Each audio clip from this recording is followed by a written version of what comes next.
Probablemente el mejor castellano hoy día se escriba en Cataluña, lo cual no es ninguna novedad, porque en Barcelona estaban Gabriel García Márquez y Julio Cortázar, y desde luego cuando Josep Pla se ponía a escribir español por obligación, aunque él decía que no sabía escribir en español, le quedaban unas cosas verdaderamente memorables, aunque muy escasas, o cuando daba una entrevista en español, aunque eso no es realmente escribir, pero es literatura oral. El mejor escritor de España, creo yo, hoy día, es Eduardo Mendoza, y es catalán, nacido en Barcelona. Naturalmente, cuando digo que el mejor castellano se escribe en Barcelona, no lo digo por todos los catalanes que han vivido esta maravillosa inmersión lingüística y que arroja resultados como graduaciones, estas graduaciones imitadas de los americanos, como todo el nacionalismo catalán, en donde dicen que se desenvolupan muy bien en castellano.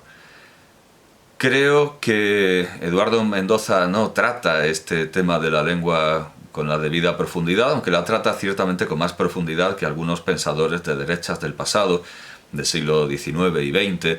El último, seguramente Pemán, que decía que eso de hablar catalán era como un vaso de agua clara, que no tenía ningún problema, que no planteaba ningún problema, decía. Porque pasa muy por alto cuestiones importantes, y porque más que un libro, sobre todo porque más que un libro es una especie de carta, es una risala, de toda su obra lo que no tengo es qué está pasando en Cataluña, que es un libro, es un libro del año 2017, es un libro que no cumple lo que promete. Nos dice que nos va a contar qué está pasando en Cataluña, pero más bien nos cuenta lo que ha pasado en Cataluña, algo que más bien se puede rascar de este libro, Barcelona modernista, que ahora por supuesto veremos, aunque en Barcelona modernista no trata con tanta amplitud o no se centra tanto en la esclavitud, por ejemplo, aunque sí que hace un retrato de la burguesía catalana. No es un libro que aporte mucho más, aparte del buen léxico, de la buena sintaxis y del buen juicio de Eduardo Mendoza.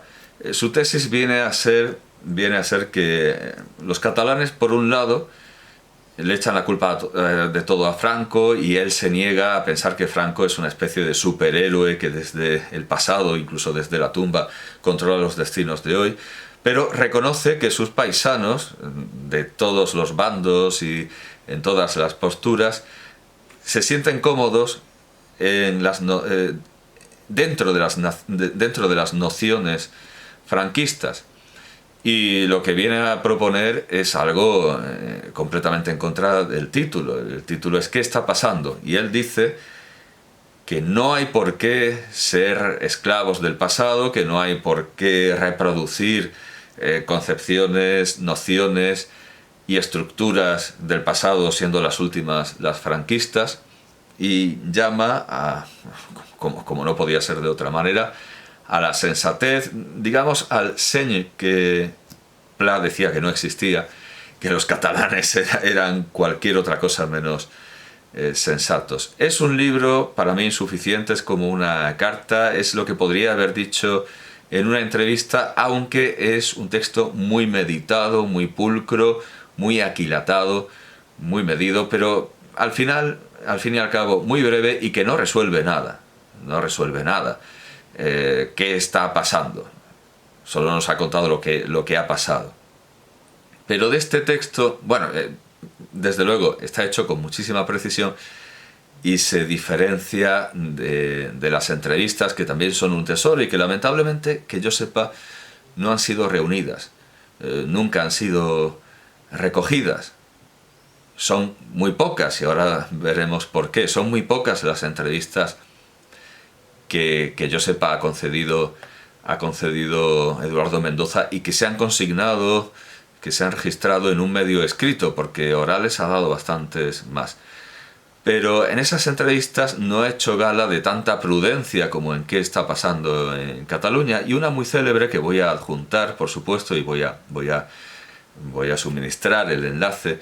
Una de estas entrevistas la dio en ABC en 2015, la famosa crisis de 2008, que en realidad es de 2007, empezó en 2007, pero en 2015 la Unión Europea empezó a darse cuenta de que aquello estaba pasando y hubo problemas con Grecia. Bueno, pues en 2015 dio a Sergi Doria una entrevista en la que el entrevistador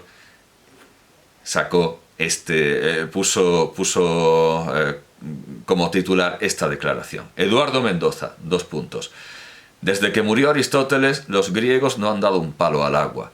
Y fue muy polémica esta entrevista, porque desde luego no hacía gala de la exquisita y extrema delicadeza de este libro de 2 años después. Y si algo me parece destacable en este libro, aparte de su capacidad de análisis, su desprecio intelectual y político por Franco, pero al mismo tiempo su reconocimiento del desarrollismo que fue posible gracias a los gobiernos de Franco, siempre da una de cal y otra de arena, y al final eso llama a no depender del pasado. Si hay algo que me parece profundamente destacable de este libro, es que desarrollando el tema de... puedo leer perfectamente este capítulo que tengo anotado, el carácter catalán. Mucho se ha fantaseado sobre el carácter catalán, casi siempre de la forma más banal. Lo del señe y la rauxa no quiere decir nada, está ahí con pla. Es una muletilla que se usa sin ton ni son y deja a todo el mundo contento. En abstracto viene a significar que el catalán no es bravo de natural, pero tampoco cobarde. Solo hay que provocarlo para que saque los arrestos. Y alguien podría decir, bueno, pues como todo el mundo civilizado. Naturalmente, dice Eduardo Mendoza, cada individuo es como es. Sí es cierto que el medio en que se cría, la educación que recibe y el ejemplo que ve influyen en su forma de actuar. En este sentido, alguna generalización se puede esbozar acerca de los catalanes, entre los que me incluyo. Y aquí lo que está haciendo Eduardo Mendoza es su autorretrato, o al menos lo es y se parece según lo que me han dicho todos los que de alguna manera han conocido a Eduardo Mendoza o lo han tratado. El catalán tiende a ser prudente y reflexivo. Puede ser aventurero, pero lo hace sabiendo en lo que se mete, no por un impulso irracional. Salvo contadas excepciones, es trabajador. Incluso muchos jóvenes ricos y consentidos, los llamados pijos, son profesionales competentes y grandes trabajadores, a veces incluso en exceso. Todo el mundo tiene proyectos laborales en la cabeza. Quizá por eso abundan los estafadores y los fantasiosos, los que siempre están a punto de llevar a término un buen negocio, los que tienen una idea muy original y muy buena, o los que acaban teniendo problemas con la justicia. Y aquí viene la más pura autodefinición. El catalán es de natural tímido y tiene sentido del humor, dos cosas que suelen ir juntas. Piensa correctamente, pero su pensamiento no acostumbra a llegar muy lejos. Es más bien práctico. La teoría general y la abstracción le aburren. El bilingüismo le predispone a aprender idiomas, pero esa misma condición dificulta su capacidad de hablar de una manera florida. Muchos catalanes inteligentes son, al mismo tiempo, perfectamente incoherentes a la hora de expresarse. Este defecto, si lo es, aumenta su timidez. El catalán aborrece hablar en público. Si se ve obligado a hacerlo, aburre, y en muchas ocasiones no sabe cómo parar y se alarga hasta hacerse insoportable.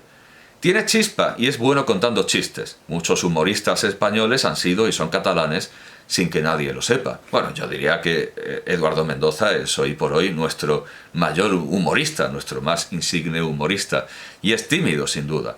Quienes lo conocen dicen que no va nunca a las reuniones de vecinos porque no le gusta hablar en público, aunque es normal que no acuda a las reuniones de vecinos simplemente porque son aburridísimas. Pero bueno, la razón que se cuenta es que detesta hablar en público y por eso va siempre su mujer.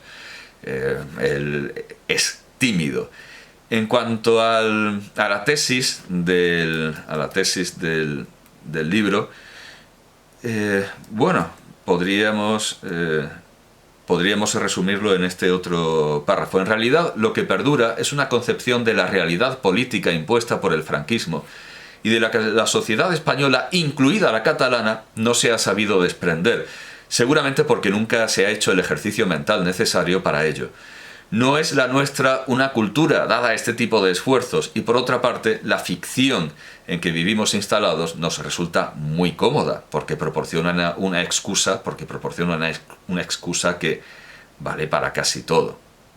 Bueno, quizá debería decir, sí, es el capítulo, dentro de que esto es un ensayo mínimo, muy cuidadoso, una explicación, un intento de análisis, es el catalán en el imaginario franquista. Digamos que la clave del libro está, la clave de este pequeño análisis está en el catalán en el imaginario franquista. Bueno, puedo leerlo todo también. Según este estereotipo, el estereotipo creado por la superestructura ideológica franquista, según este estereotipo, el catalán es laborioso, algo lerdo de expresión, bastante tacaño. En cuanto a lo de lerdo de expresión, en esto es que el propio Eduardo Mendoza se reconoce, porque es tímido, porque considera que hay cierta torpeza al expresarse. Desde luego muchos consideraron que se había expresado muy torpemente al decir esto de que los griegos desde Aristóteles no han dado palo al agua. Lo de tacaño, bueno, en eso vemos que no se ha reconocido. Sus modales son toscos, esta es la imagen franquista. Su imagen es la de un hombre tripón, de mediana edad, calvo, risueño, devoto de la Mureneta, socio del Barça desde la cuna. Comparado con el andaluz gracioso y haragán, el madrileño chulo, el vasco noblote y duro de mollera, el aragonés tozudo o el gallego astuto, pero en concreto, la caricatura podría haber salido peor. Lo malo de este remedo patético, continúa, es que en buena parte fue asumido por los propios catalanes. Durante los largos años de la dictadura, una burguesía satisfecha se tomó con buen humor una torpe imitación a la que, sin darse cuenta, se esforzaba por parecerse. Los humoristas catalanes, incluso aquellos cuya ideología era abiertamente contraria al franquismo y sus ficciones, contribuyeron a fijar este estereotipo. El acento catalán por sí solo daba risa. Si en una comedia de costumbres aparecía un catalán, el público sabía que se trataba de un personaje bufo. No sé hasta qué punto podría ser contrario al franquismo José Saza Tornil, Saza, pero el modelo principal de este tipo de comediantes podría ser Saza, podría ser José Saza Tornil, y en papeles femeninos Mari Sampere. Esta aceptación por parte del... Bueno, y en tiempos más recientes,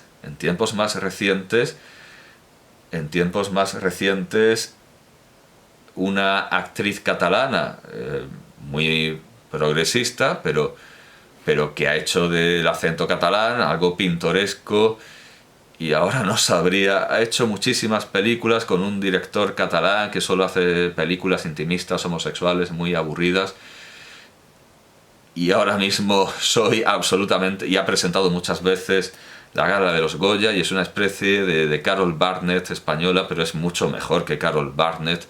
Esto tampoco es un cumplido, tampoco es un elogio, nunca he aguantado a Carol Burnett. Si busco presentadora gala de los Goya, imagino que me saldrá fácilmente. Voy a buscar imágenes a ver si... Cuando se produce un lapsus, una laguna mental, es muy difícil, es casi imposible. Seguro que todos los que me escuchan saben perfecta, pero ¿cómo pasa el tiempo? Busco referencias que deberían ser unívocas y me sale una cantidad de fotografías de gente a la que en absoluto conozco. Bueno, recuerdo una de sus películas. A mi madre le gustan las mujeres. tiene que salir ella. Con este título no... Bueno, me pueden salir miles de cosas. Pues tampoco salen imágenes. Vamos a ver si en el... Pero esto es terrible. Rosa María Sardá, vale, Rosa María Sardá, ha costado muchísimo. Bueno, pues Rosa María Sardá también también se ha servido de su acento como algo pintoresco, y desde luego no ya en tiempos del franquismo. Esta aceptación por parte del propio interesado, sigue Eduardo Mendoza, se volvía ácida cuando las personas se encontraban obligadas a asumir el papel fuera de casa. El comerciante catalán que iba a Madrid o a cualquier otra ciudad de España a hacer negocios o gestiones era recibido con un amistoso regocijo que le mortificaba. Porque en el fondo, bueno, hemos visto que es leísta, porque en el fondo, para la España rancia, el burgués catalán seguía siendo un menestral o un tendero enriquecido y ordinario que farfullaba un idioma feo y pretendía meterse donde no le correspondía. De este calvario en miniatura se derivan dos consecuencias que inciden en los sucesos de estos últimos tiempos. Efectivamente, más que contar lo que está pasando, cuenta lo que ha pasado. Y, desde luego, anima a liberarse de esto. La primera es el desapego de la burguesía catalana por todo cuanto tenga que ver con una España cuyo estereotipo también ha sido asumido por parte de los catalanes. Que los representantes de esta burguesía se alíen con sectores revolucionarios, en cuyo programa está incluido el exterminio de la propia burguesía, no se entiende si no se toma en consideración el factor del resentimiento. La otra consecuencia es más curiosa. El deseo larvado de muchos sectores del independentismo de conservar el estereotipo franquista más familiar, menos exigente, frente a una imagen más moderna, más cosmopolita y también, eso es cierto, más artificial.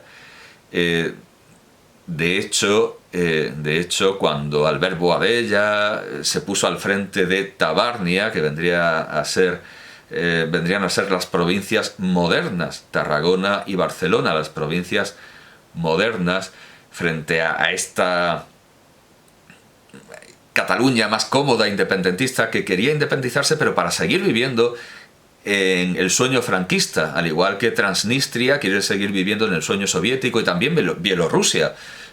Lukashenko en Bielorrusia quiere que Putin lo nombre, lo ascienda en el escalafón del Ejército Rojo, y Putin le dice, pero si ya no hay ejército rojo ni Unión Soviética. Él dice, me da igual, yo lo quiero, ¿qué pasa?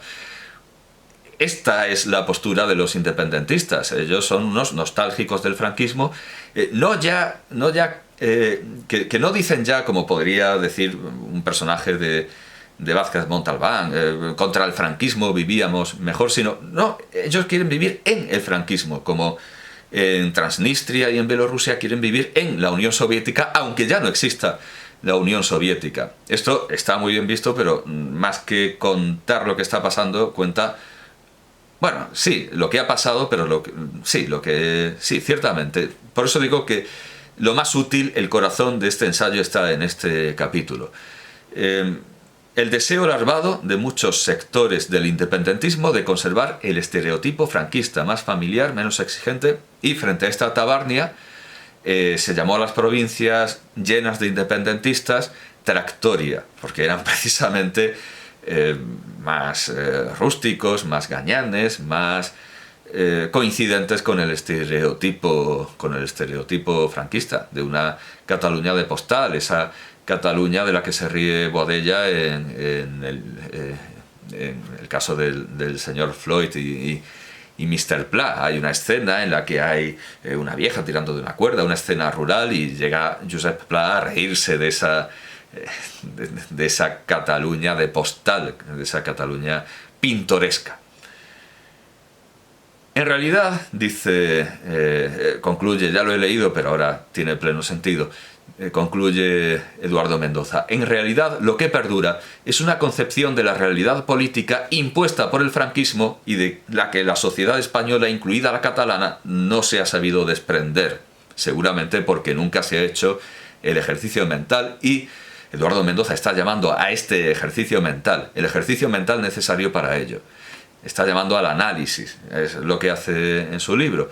Bien, ciertamente, podemos decir que desde sí, de acuerdo, el libro responde a la pregunta qué está pasando en Cataluña, y si no lo he comprado fundamentalmente es porque es demasiado breve y demasiado caro para, si alguna vez lo incluyen en una colección de ensayos largos como reunió su teatro, que ahora mismo, bueno, ya aparecerá el Teatro Reunido, son 3 pequeñas obras, pero han acabado apareciendo en un solo volumen. Cuando aparezca en un volumen con otros ensayos y con entrevistas, yo estaré encantado de comprar este libro, que ciertamente sí que, al final sí que responde.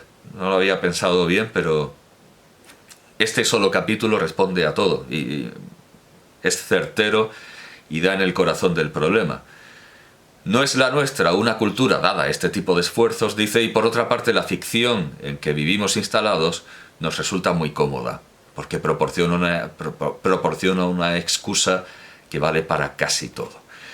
Bien, al margen de este libro y de alguno más, tengo todos los libros de Eduardo Mendoza, salvo alguna cosa, como diría Rajoy.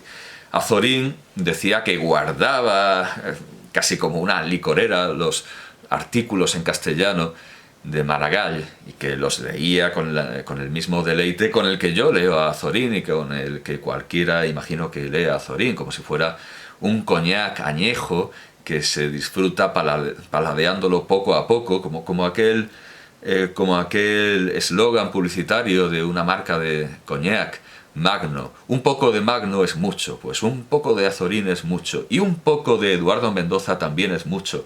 Quizá esto explica que sus libros sean siempre muy delgados, y sin embargo son mucho, son muchísimo, como una copa de coñac añejo, ya lo digo. Quizá ha heredado algo Eduardo Mendoza de este castellano de Maragall. No es la primera vez que el castellano, desde luego, ya lo he dicho, en el caso de García Márquez y de Julio Cortázar, pero quizá no es la primera vez en la que en Barcelona se escribe un castellano excelente. Y para eso tenemos el caso de Maragall, paladeado con deleite por Azorín. Gracias a la página al artículo biográfico sobre Eduardo Mendoza en Wikipedia, he ido cerciorándome de que lo tenía casi todo. Bueno, salvo un libro de literatura infantil de 2011, El camino del cole, y poco más, un ensayo biográfico sobre Baroja, pero, en fin, luego se compensa por el libro de ensayos sobre la literatura de la época de Baroja y un poco anterior, ¿Quién se acuerda de Armando Palacio Valdés? Me falta también Por qué nos quisimos tanto, de 2019, y Las barbas del profeta, de 2020, pero aparte de eso, bueno, aparte de eso, creo que voy a poder mostrar, a falta de un libro infantil, algún libro de ensayo, voy a poder mostrar mi licorera de Eduardo Mendoza, porque realmente los tengo guardados como tenía Azorín los artículos de Maragall, como si fueran discos con microsurcos periclitados que hay que proteger y que guardar para que no cojan pelusa, como en Maribel y la extraña familia, con aquella dicción magnífica de Julia Cava-Alba, los guardo para que no cojan pelusa.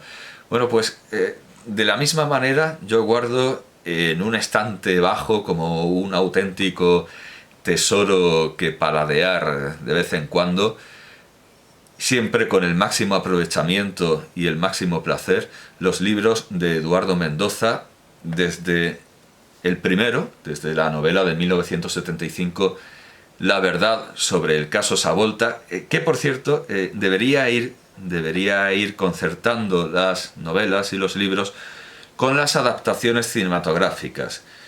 Wikipedia no, IMDb nos da tanto las funciones de Eduardo Mendoza como productor, porque produjo una de sus películas, En realidad es productor de una obra de radioteatro, Qué bello es vivir, de 2015, que por cierto también se me ha escapado, pero no estoy seguro de que haya sido editada. Produjo Qué bello es vivir, radioteatro de la cadena SER en 2015.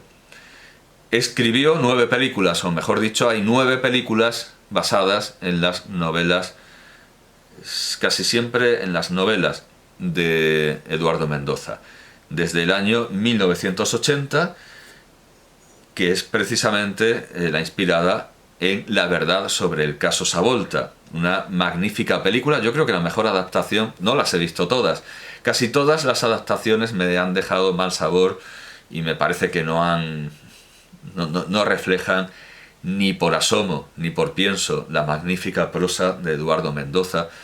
Es muy difícil, desde luego, una arquitectura tan perfecta, llevarla al ritmo de las imágenes y de la música. La verdad sobre el caso Savolta, de Antonio Drobe, es una excelente película con excelentísimos actores como José Luis López Vázquez y Homero Antonucci. Es, para mí, de las que, bueno, y Ovidio y Montllor, de las que yo he visto, me parece la que mejor salva el tipo, siendo difícil como es adaptar a Eduardo Mendoza. De 1981 es La cripta, sobre el misterio de la cripta embrujada, que no la he visto. Aquí tengo El misterio de la cripta embrujada. No sé cómo voy a hacer esto. Sí, bueno, un segundo. Es una auténtica torre. En realidad son 2 torres, ese es el problema. Bueno, La verdad sobre el caso Savolta. El misterio de la cripta embrujada, que es del año 1978 y sobre la que hay película de 1981 que no he visto. Está dirigida por Cayetano del Real, protagonizada por un excelente actor, por José Sacristán. De 1983 es Soldados de plomo, y esta sí la he visto y no... es de José Sacristán. Es una rareza, es una película dirigida por José Sacristán. Sin embargo, y el guión es del propio Eduardo Mendoza. Sin embargo, quizá el recuerdo que tengo es precisamente ese, de ser una rareza. No desaconsejaría nunca, desde luego, no desaconsejaría nunca una película dirigida por Sacristán con guión de Eduardo Mendoza.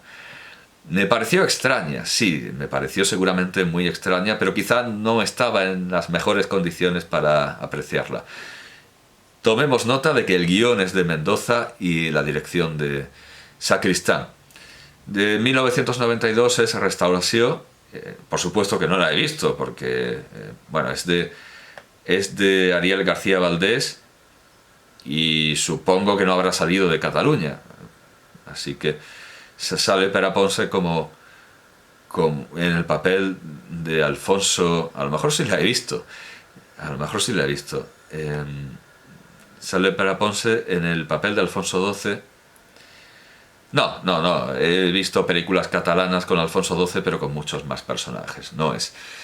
La adaptación de La ciudad de los prodigios es de 1999 y está dirigida por Mario Camus, que no es poca cosa. Estoy viendo que está protagonizada por Emma Suárez y un actor francés cuyo nombre tapa Olivier Martínez. Creo que también la he visto y creo que está hecha con mucho cuidado. Aparte de que Olivier Martínez es un buen actor. Historias de leyenda de 2001. Estoy muy retrasado, desde luego, con las adaptaciones de Eduardo Mendoza. Bueno, pues Historias de leyenda es una serie de televisión, pero no sé en qué televisión, y es de 2001. No me consta. Puede ser un error de IMDb, pero bueno, puede ser más bien que yo no haya estado pendiente. El año del diluvio, de 2004, sí empecé a verla porque está en alguna plataforma. Está dirigida por Jaime Chávarri, gran director, el director de Bearn y La casa de las muñecas, que resuelve bastante bien, con alguna licencia, pero en general bastante bien el propósito de Villalonga. Pero esta película, con Fanny Ardant y Dario Grandinetti,